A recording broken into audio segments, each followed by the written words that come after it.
you may remember, was it the end of last year or earlier this year, a certain William Shatner went up with Jeff Bezos. Bezos, yeah, that's right. Yeah, so, well, I mean, I think when William Shatner, a.k.a. James T. Kirk, actually gets to visit the stars, it can make things feel a little bit as if the lines between science fact and science fiction are getting a little bit blurry, can't it? Yeah, just a bit. But did you know that one Mr. Gerry Anderson was once offered a seat on a spaceship as well, just like Captain Kirk? I did not know that. Well, now you do. And that's the end of this week. No. Let me give you some details. So the Ansari X Prize was a competition that was organised to encourage private spaceflight companies to develop a reusable crewed rocket. The carrot at the end of this stick was $10 million. Quite an inspiring number. Now, over 26 teams participated, it says here. I mean, over 26, is that 27? Who knows? But over 26 teams participated from 1996 until 2004, when a winner was eventually declared. One of those teams was a UK-based company, Starchaser Industries. That's quite a cool name, isn't it? I like it. Sounds quite Thunderbirdsy to me. It does, yes. Now, Starchaser was led by physics teacher Steve Bennett. I would say a physics teacher. That feels like a fairly safe pair of hands.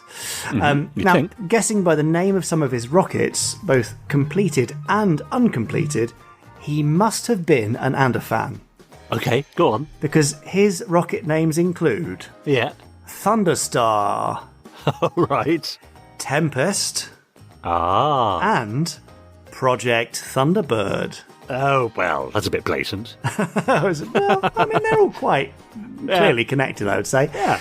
Well, it was during the development of the unrealised Project Thunderbird that Dad met Steve at a wrap party for Lavender Castle. And that wrap party was held at the FAB Cafe in Manchester, for anyone wondering. Of course, yeah. That meeting led to moral support from Dad for Steve in the fan club magazine FAB, and allegedly Steve offered Dad a seat on that space flight, to which he responded, "Thank you, but no." Oh, really? So, sadly, Dad never joined the ranks of Billiam. I'll try that again.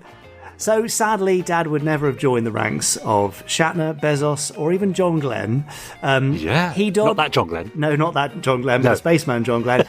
Dad, in fact, did not wish he was a spaceman, although he did enjoy a ride or two on Concorde instead.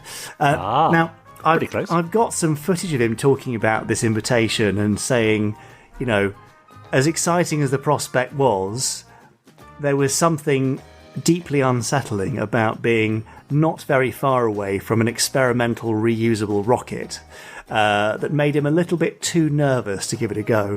But you see, I think if he'd ever had the opportunity to go up in the Vomit Comet, for example, he would have loved to have done that. Right, because he was so fascinated by flight and aviation. It would have been tempting, I'm sure. But I think the kind of experimental nature of it just meant it was one step too far for him. Now, this is perhaps an indelicate question, but I'm going to ask it anyway, Jamie, because you know what I'm like. Nothing stops Richard James. No, upon your dad's death, was there any consideration, I don't even know how you would go about doing this, but to sending some of his ashes into space? I know there are other people associated with sci-fi. I think Gene Roddenberry and certainly James Doohan have been sprinkled in the lower atmosphere. Yes, I mean, there was a little bit of mention of it. But I think it just became problematic to arrange and that sort of thing. And I think actually his sort of final resting place for his ashes at Pinewood Studios is somehow more appropriate than firing him off into space. But I mean, I can't remember the name of the satellite that was sent out a long time ago now. Maybe a Jupiter one or something like that. It'll come to me later on, obviously, once we've recorded this Fab Fact. Of course, But his name was put onto a gold disc that was sent out with one of the satellites that was launched out into the solar system maybe 20 years ago.